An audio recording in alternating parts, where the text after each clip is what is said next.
майхны төмрөөр зоддог гэж хүүхдүүд бол тайлбарлаж байгаа. 6 настай 2 хүү маань 3 хоног орцсон тонсон. Хашгирсан нэр нь билээ айц төгсөр ихтэй тийм хүүхдүүд байсан. Тэгээ бидэд шүнжин ирэн сурвалжилж хайгаад тэгээд хүүхд талгаар нөгөө орон нутгаас ирээд энд нөгөө хичээл айгу хосрогдолтой. Сайн байцгаана уу?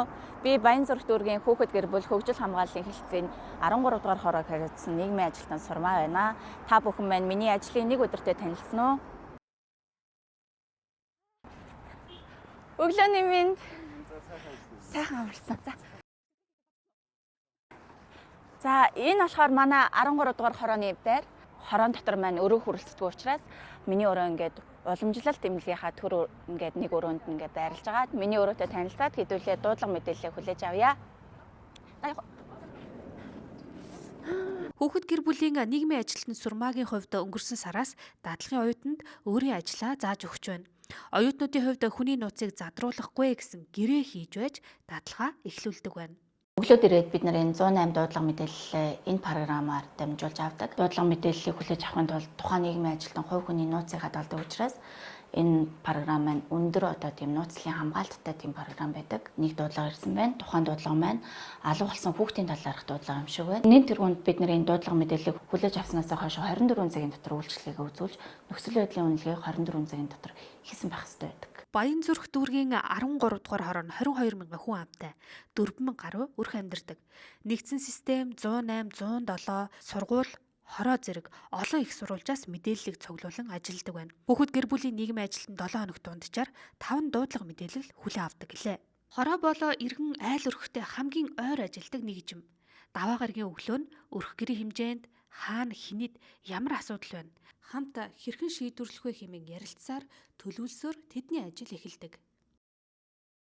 За ингээд шуурхаа хор дээр одоо эсгийн ахлагсар хэсэгтээ одоо тохиолдож байгаа. Одоо хороон дээр уламжлах ажлууд яриа. Нэг өглөө суухийн дараа одоо яг одоо ингээд цатхан шатны дээр юм зураад энэ хоёр хүүхэд яагаад энэгээр ингээд ер нь байрны дотор унжиж байна гэд. Тэгэхээр би яваад очсон. Энэс хойш ганцаараа битгий айлууд. Яг тийм айлууд ганцаараа битгий орчих заяа. За гэрэн төвчтэй байсан. Дараа нь харин энэ асуудлаар яваад цааш ээж аав нь гэртээ бүгдээрээ байсан. Бага насны 2 хүүхэдтэй 2 ихэр тийм 2 хүү байсан. Нэг хүүхэд сургууль завсардах магадлал байсан. За тэрийг бол нийгмийн ажилтнтайгаа хөөцөлдөд угаардах магадлалтай нэг айл байна. 100 бишин айгүй муутай. Хөгшин хүүхдтэй байдیں۔ Хүүн жоохон бас архины хамааралтай. Тэгээд бас хүүхдтэр хөгшин санаа зовоод Эсгийн ахлагч нарын хурлын дараа хамтарсан баг хуралтанд ноцтой яаралтай шийдвэрлэх шаардлагатай хүүхэд гэр бүлтэй холбоотой асуудлыг засаг дарга, эмч, цагдаа, сургууль хорооны нийгмийн ажилтнуудаараа цуглан хэлэлцдэг. Хурлаар бол нэг 2 кейсийг танилцуулмаар байна. 4 хүүхэдтэй 2 ихэр нь хоёулаа 6 настай сургуулиас хоцрогдсон. 2 настай хүүхэд нь цэцэрлэгт хамрагдах ёстойсэн хамрагдаагүй байгаа. 2 сартаа няраа гэж байгаа. За ийм өрх манайх дээр ингээд 13 дугаар хороонд мэн төр оршин суугчаар шилжиж ирсэн байна. 2 ихэр 6 настай 2 хүү маань 3 хоног орцсон тонсон. Хүүхдүүдийг өрхийн эрүүл мэндийн нийгмийн ажилтан болон миний бие өрхийн эрүүл мэндийн эмчээр бол үзүүлж үзлэг онцлогоо хийхэд бол хүүхдүүд төр маш их шарах сорив, зодуурын одоо тийм уул сорвууд маш их байсан. Тэр нь болохоор юунаас үүдэлтэй вэ гэхээр майхны төмрөөр зоддог гэж хүүхдүүд бол тайлбарлаж байгаа. 2 хүүхдийг бол шууд төр хамгаалах байранд авсан. Хэсгийн ахлагчаас мэдээлэл орж ирсэн. Гол нь хүүхдүүдийг хамгаалалтанд авсан ч гэсэн цаашаа яаж ажиллах вэ гэдэг ийм гарц гаргалгаагаа тааддаг бас ярилцъя гэж бодлоо. Тэгээд тухайн айл бол ерөөсөө гэрт 4 антай гэрт байгаа. Сургуулийн зүгээс хүсэх зүйл гэх юм бол сургуульд хамруулах тийм боломжгүй байгаа учраас сургуульд хамруулах талаас нь нэг яриад хөрөө. Цагдаагаас хүсэх зүйл гэх юм бол ерөөсөө аав ээж нь бол шууд үл хайхарсан. Ерөөсөө тоохгүй, хайхгүй. Одоо эцэг эхээс тодруулга асуухад бол ерөөсөө хойно тоглож л байдаг. Бид нар гэрээсээ гараад энэ хашааныхаа засраар харцдаг гэдэг зүйлийг хэлж байгаа. Тэр хүүхдүүд бол мал биш шүү дээ, тийм ээ. Мал хариулж байгаа юм шиг ингэж хандж байгаа нөрөө тухайн хүүхдэд үл хайхрах хүчирхийлэг үлдэж ийн гэж бол миний зүгээс үзээд байгаа. Засаг дараагаас болохоор хүсэх зүйл гэх юм бол бүгдээрээ хамтарч байгаад энэ айлд жоохон хүнсний тусламж үзүүлэх боломж байна уу гэдэг зүйлийг бас ярилцмаар байна. Бүх төсөн мөнгө татагдсан байна дараа. Энэ айл дээр кейс нэгээд болно өөрийнхөө нөгөө хэмжээнд бас нэг кейс шуурхай зардлын тусламжийг аваад өгчээ гэсэн чинь бүх төсөн мөнгө татагдчих. тэгэхээр миний гарц гаргалгаа байхгүй болчиход байдаг. Мэдэх хэвээр саяхан сүүлд юу айл юм бэл дэс 10 эдээс хойш. Тухайн кейсийг хүүхдийн байцаагч Шанцал гээд байцаагч нар шалгаж байгаа. Одоо цааш ажиллагаа явагдаад эцгийн дуудаж тайлбар мэдүүлэг авсан. Нөхөр нь эхний хамааралтай бас онлайн мөрөдө тоглодог байж болзошгүй талаар дахин цаашид ажиллагаа явуул шалгая гэсэн чиглэлтэй дарга удирдлагад танилцуулсан байгаа. 2 настай нэраа дээр гэвэл вакцинд хамруулах талаар ярьж үзье. Тэгээд нөгөө 2 настай 2 ихэр хүүхдийн болохоор сэтгэл зүйн хувьд бас гэмтсэн байх шиг гэсэн. Тэгээд сэтгэл зүйн талаас нь анхаарч үзье гэж бодож байна. За үзлэг хийхэд бол биеийн нэлийн хэсэгт нь бол шарх сорогтойсэн. Тэгээд 2 хүүхдийн бас шүдэн хорхоцсон байсан. Тэгээд тэр талаар л хэлсэн байгаа. Одоо хамгаалах байрнаас шууд ингээд хүүхдүүд рүү оруулаад ирэхээр бас цочирдно энэ тэр асуудал байсан. Тэгэхээр эхний ээлжинд хүүхдэд нэлээд сайн судалж агаад сургуулийн менежертэйгээ ярилцаад айлуулах, сургууль хамруулах талаас нь үйл ажиллагаа. Хүүхд төрүүлэн төвөөс одоо хүнсний тусламжууд байхгүй юм байна шүү дээ тий. Одоохондоо. Тэгэхээр би юу яа? Ганц нэг аж ахуйн нэгжтэй хамтраад хүнсний тусламж үзүүлье. Тий. Яг яаралтай одоо асуудлыг шийдэх тий. Өнөөдөр системд хүүхэд алга болсон талаарх мэдээллийг нэгтлэхэд олдсон байсан учраас Хамтарсан багийн хурал дээр энэ талаар цагдаагаас мэдээлэл өглөө. 5 минут нөгөө хичээлдээ явах хэрэгтэй байсан. Тэгээд имэдэр очно гэд цүнхөө өрөөд утас аваад гараа явсан. Тэгээд утас нь холбогдохгүй. Тэгээд бидэд шүнжин нэрэн сурвалжилж хайгаад одоо нөгөө хөдөө орон нутгаар явдаг Даргон, вокзал гээд бүх газруудаар камер шүүж хайсан байхгүй юу. Тэгээд өглөө 7 цагт хамгийн сүүлд арга гүнти автобус суугаа явсан гэдэг. Тэгээд 7 цагт манай ерөнхий орлоо гэд мэдгцэн. Тэгээд хүүхд талахаар нөгөө орон нутгаас ирээд энд нөгөө хичээл айгу хосрогдолтой сургууль дээр амар их шахуу ингээд хичээл нь айгу шахуу байсан. Тэр нь айгу стресс юу болсон гэдэг ээж нь тэн уулзсан чинь тэгжсэн. Тэгэхээр тэр тал дээр одоо сургалтын одоо хүүхдийг амраах ч юм уу хичээл дээрээ баахан шахаад гэртээ очиад ахаал энэ хосрогдсон байгаа гэж ахаал шахаал тэндээс айгу стресссэн гэж өөрөө бол ээжтэй хэлсэн байсан. Тэгэхээр тэр тал дээр нь бас сургуулийн нийгмийн ажилтнаа авч хэлцүү зүгээр юм болов гэж байна. Өнөөдрийн хурлыг хэдүүл ингээд өндөрлөе. 2 кейс ярьлаа тий. Бүгдэнд нь үүрэг чиглэл өгсөн. Энэ чиглэл үүргийнхаа дагуу таад ингээд 2 кейс төр маш сайн ажиллана шүү тий. Тэлийн дараа хамгийн түрүүнд үүрээр олдсон хүүхдийн ээжтэй нь уулзлаа. Гэр бүлийн хүчирхийллийн улмаас орон нутгаас шилжиж ирсэн хүүхдүүдийг нь сургууль цэцэрлэгт оруулах мөн ээжийг нь сэтгэл зүйн зөвлөгөөнд хамруулахаар болсон Хамтарсан багийн шийдвэрийг танилцуулсан юм. Нөгөө нэг хичээл хоцрогдолтын асуудал байгаад байх шиг байна тийм үү? Манай хоёр. Тэрэн дээр нь битгий их шахаарай. Хүүхдүүд их ядраад идэх шүү. Өөртөө одоо анхаарах шүү. Хоёулаа нөгөө сэтгэл зүйн зөвлөгөөндөө явна. 3 хүүхдтэй эх 7 хоногоос чинь толгойн зовчлалын өглөө хийцэн байгаа. Буур гоё болно шүү заяа. 6 настай 2 хүүхэд маань орцонд 3 онсон гэсэн дуулга мэдээлэл байгаа. Тэгээд төр хамгаалах байранда бол 2 хүүхдээ хамгаалтанд авсан. Одоо ар гэрлүүн чиглэсэн юм нэг ажиллагаа хийх шаардлагатай учраас би бас Хамтарсан багийн гишүүн болох хорон засаг даргатаа танилцуулах хэрэгтэй. Тухайн айлргоод орох гэж байна. За тэгээд бүгдээрээ хамтдаа орцгоё.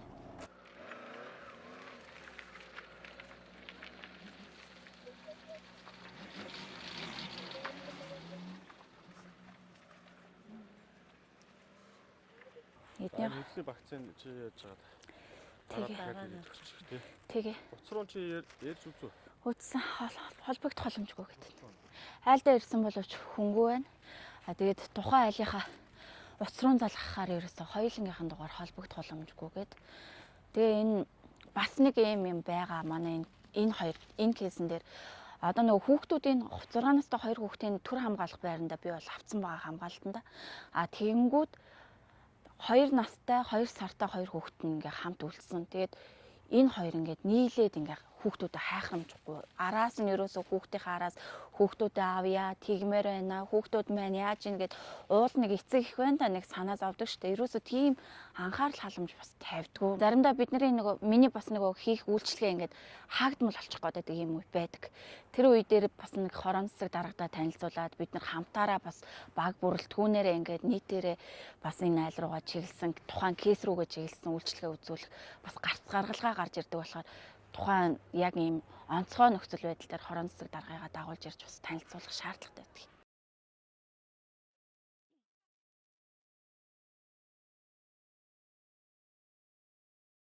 сонгоны арган дүүргээс 6 сарын 19-нд одоо над тэр шилжиж орж ирчихсэн албан бичгээр 5 өнчин хүүхдийн асуудал хөндөгдөж орж ирсэн. Тэгээд энэ дээр ингээ ажиллахад ээж маань нас орсон байдалтай, морогт хадгалаастай хүүхдүүд маань төр хамгаалалт байранд орсон юм байдалтайгаар одоо 19-ны өдөр 6 сарын 19-ны өдөр орж ирчихсэн. Нэг охинтой байсан түүнийхэн сонгон архын дүүргэнд өөд бол нас орсон гэж мэдэгдээ. Тэгээд сонгон архын дүүрэгт хаягийн бус албан ёсны хаягийн тодорхойлт байхгүй гэдэг журмаар цогцсон хүртэл гарч чадахгүй байсныг зэрэг дүүргийн 6 дугаар 13 дугаар хороонд хаягийн тодорхойлт гараад нийгмийн ажилтны сурмаа над руу ярьсан. 13 дугаар хорооны хамтарсан баг миний хүнд асуудлыг шийдэж охины минь цогцыг 21 хоногдаар нь нутаглуулж буйны ажил үйлдэл хийсэн. Тэгээ танай хүүхдүүдийг асрамжийн газар авах көсөлд ирсэн байлаа. Тэгээд тантай би ярьж зөвлөлтий гэж утсан юм. Асрамж руу орохдоор хүүхдүүд бол ер нь нэр хүндээсэн хүртэл хүнд бай тусдаа хүүхдэд. Тийм учраас бид нэр хамтарсан баг байгуул таныг асран хамгаалагчээр гэр барьж тэгээд таныг асаргааны руугаар хүүхдүүдийг чинь авч завсралдагцсан 2 хүүхдийг чинь насан туршдын боловсролд оруулж мэрэгчлэлтэй техникум эзэмшүүлнэ. 3 багын цэцэрлэгт оруулж өгсөн. Том охины сургуульд оруулж өгсөн. Тэгээд одоо манай хүүхдүүд бол ямар ч гэсэн нийгэмш байх гэж их чинь итгэж байгаа. Энэ хамтарсан багийн ач тусаар би бол энэ сэтгэлийн гүн барамтнаас бол маш өндөр юутай өөрийгөө авч явах чадвартай болсон гэж бодож байгаа. Та бүхэнд баярлалаа. 2017 оноос хойш үйлчлэгээ үзүүлж ирсэн. Манай хороо сүүлд бас 37 дугаар хороон дээр очсон байсан. Тэнд байхад бид нар бас ингээл хүнээ бас өргөдүүлэхгүй ингээд байнгын л холбоотой байдаг хэвчтэй. Тэгэхээр одоо сүүлд одоо та ингээ асар хамгаалагчаар тогтоогдоод хүүхдүүд мэж гэсэн баяр хөсгөлтөй сайхан байна өнөөдөр. Сайхан дулаахан байна. Надад бол одоо их сайхан санагдаж байна. Та нарын хөдөлмөрийн нэр бүтээлийг ямар ч гэсэн их чинь өрн таран хийхгүй далгамтлаад өөрийнхөө үүрэг тариуцлыг ямар ч гэсэн чадлынхаа хэмжээнд гээл гэж бодож байгаа. Үндэсний багцаа тарааж хамтарсан багийн ахлагч болох хорооны засаг даргадаа ажиллаж байгаа айлуудынхаа нөхцөл байдлаа үзүүлсний дараа өнөөдөр хамтарсан багийн хурлаар хилэлцсэн орцонд 3 хонсон гих 2 ихэр хүүхдийг ирэхээр төр хамгаалах байрыг зорьсон юм. За өдрийн минь дахаа. Өдрийн минь дээ. Нөгөө нэг манай хорооноос ирсэн 2 ихэр хүүгийнхаа эргэж ирэх гэж. За тэгээд манай 2 хүүг хэр байна? Нөхцөл байдал нь ямар байна? Та хэд мэн яаж юм? За хүүхдүүдийн байдлаар бол маш хөдөлгөөнтэй. Ер нь бол хүчээд өртсөн хүүхдүүдийн ерөнхийд тийм зан характер байдаг. Маш тийм сахилахгүй юм илэрхийлэхтэй. Ер нь тийм гүйж харайсан, хашгирсан, ер нь билээ айц төгсөр ихтэй тийм хүүхдүүд байсан. Хоолунд идэхтэй ч гэсэн заавал хүн одоо ингээд зандарч илүүл томоотой байна. А хүүхдийн нэвтийнхэн ярина штэ. Тим нэг орчныг мэдрээгүй хүүхдүүд хэлээ. А сүүлийн үед одоо ингээд өчтөрөөс хойш манай багш нар яг тэр хүүхдүүдийн нэг эмх зэгцтэй хойштыг яаж ажиллах уу гэдгийг гаргацсан. Тэгэхээр нэг нэгээр нь 2 тусдаа өрөөнд байлгаж хагаад уулзаа дараа нь ингээд цуг тоглуулад хүүхдүүдтэй цуг тоглох бас тийм юу байхгүй. Мэдээж юм тоглоомор тийм тоглож үзээгүй. За одоо эвлүүлэг тоглоом ингээд тоглолтын ингээд зааж өгөөл хүүхдүүдээр ингээд тоглолтын гэдэг тал дээр одоо суралцж байгаа. Хүүхдийн аваа явсан чинь битүүрт илүү амар байдлаар нөгөө 2 хүүхд аваад ихтэй байхгүй чинь. Одоо 2 настай нэраагаа аваад энэ 2 банууд хаашиг явуулчихлаа. Тэгээд хөдөлмөрлж байгаа хөдөлмөр байхгүй, ажил хийхгүй байгаа. Ихтэй байгаа гэж тайлбарлаж хэлсэн. Тэгээд одоо гэртээ байхгүй байна. 2 өдрийн байдалтай байлаа. Тэгээд бууцсан задлах хэрэггүй. Гэр бүлнээс одоо эцэг их 2 бол хоёулаа наашаага хандаад хүүхдүүд маань яаж юм хүүхдүүд аавыг тийм ямар ч хандлага энэ хүмүүсээс гарсан. Тэгэхээр бид нар одоо нэг иргэн нэгтгэх тал дээр жоохон яахгүй байна. Та юу гэж бодож байна? Одоо яг тийм байгаа хүүхдүүдийг бид нар ямар иргэн нэгтгэх шаардахгүй. Боллоо одоо хугацаа боллоо өгийгээд авыг хэн өгчдөг. Энд суралцсан хүүхдүүд маань очиод нөгөө эндээс сурсан юмнууд маань орчин бүрдэж өгөхгүй болчиход байгаа. Тийм учраас яг энэ хүүхдүүдтэй бид нар сайн ажил, тав хүн ар гэртээ сайн ажил, шатахтаа бид нар ар гэртнээс хүүхдийн талаар юм байгаад мэдээлэл өгье. Энэ хоёр одоо нөгөө цэцэрлэгийн нас өнгөрсөн юм шүү, тий? тий сургууль орох хэрэгтэй тий. Тэм учраас яг 1-р ангийн хүүхдийг юу хийх ёстой вэ гэдэг бид нар одоо манай багш эх 7 хоног өссөн ингээд өнөөдөр ирсэн. Тэгээ багш минь юу өчтөр 1-р ирсэн, өчтөр ирсэн. Багш минь юу хийсэн гэхээр за эх 7 хоногт энэ 2 хүүхдэд нэг хувилдаа дэвтэртэй гар зөвшөөрлөх ажлыг хэлье. Одоо энэ өдөр юу хийж ийм гэхээр нэг янз янзын өнгийн юмнуудыг нэг юм бодуулж төсөн дээр юм бодуулж тийм хийлгэж байгаа. За ер нь бол эмчмэн үсцсэн байж байгаа. Одоо бид нөгөө хүүхдүүдэд ингээд бас чигсааж байгаа харж байгаад шүдний имлэг рүү нөгөө гэрээт газрууд байгаа. Ер нь авч имжлэгийг нь хийлгэн. 2 хүүхэдтэй бол санаа зовх асуудалгүй. За хүүхдүүд минь энд өдрийн 4 хоол цайтай. За тэгээд байранд дулаахан 7 хоногт 2 удаа усанд орж байгаа. За хувцсыг бол ерөөсөө байнга сольж цэвэрлж байгаа. За тэгээд эдий чимээд халтар болон заавар нь штэ. Миний хүүхдэн за тэр мэрийг ингээд сольж ер нь бол яг тийм үйлчлэгийг бол 100% авч байгаа. Төр хамгаалах байрны нөхцөл байдалтай танилцсны дараа хүүхэд гэр бүлийн нийгмийн ажилтны ажлынхын талаар хэсэг ярилцлаа. Хүүхд рүү чиглэсэн ингээд үйлчлэгийг үзүүлээ явж байгаад ард нь бол гэр бүлийн маргааны улмаас одоо энэ хүүхдүүд ирэх шиг хохирж байдаг. Тэгээд Баянзүрх дүүргийн хэмжээнд одоо хамгийн сүүлд миний судалж мэдснээр бол одоо 8 сарын хэмжээнд 1500 иргэн салалтаа одоо ингээд үүсгэх гээд ингээд өргөдөл гомдлоо ингээд өгсөн байх жишээ нь. Эндээс одоо ингээд 600 гарна ингээд тухайн сартаа ингээд шүүх хурлаар ороод таслан шийдвэрлэгдээд ингээд гэр бүлээ туслах ийм арга хэмжээнүүд явагдаж байгаа. Жишээ нь ийм судалгаанууд байгаад байгаа юм л да. Ашиг нь өндөгдсөн хүүхдүүдэд одоо чиглэсэн хэн одоо төрийн үйлчлэгийг хүргэхээ гэхээр энэ мэдээж хэрэг хүүхэд гэр бүлийн нийгмийн ажилтан гэсэн оронтой заавал шаардлагатай байгаад байгаа. Бид нар төрийн үйлчлэгийг танд хүртээмжтэйгээр хүргэх гэж ингэж очиж байгаа иргэд одоо төрийн албаа агч болохоос биш танаа гэр бүлийг ингээд одоо нөгөө танаа гэр бүлийн одоо амьдралд гаднаас ингэж нөлөөлж салах гад тий бүр ингээ хүчин зүйлийг алга болох гэж байгаа зүйл бол огт биш шүү. Танаа гэр бүлд ингээ дэмжлэг үзүүлэх гэж очиж байгаа ийм албан агчид шүү гэдэг зүйлийг манай иргэд маш сайн ойлгоосоо гэж бол хүсдэг. Тэрэн жоохон архины амаралтай. Эхнэр бол ингээ 4 хүүхдээ хаяа авцсан. Тэгээд эхнэрийг одоо эхнэр сардаа нэг ирэхээр хүүхдүүд рүүгээ дайраад хамаг юм аюултлээ сүтгээд ингээ гараа явах жишээ нь. Тэгэнгүүт нөхөр бол одоо маргалддаг байх нь шүү дээ. Эхнэр одоо ингээд наад хүн чайр хугаад байгаа болохоор би ингээд залхачлаа.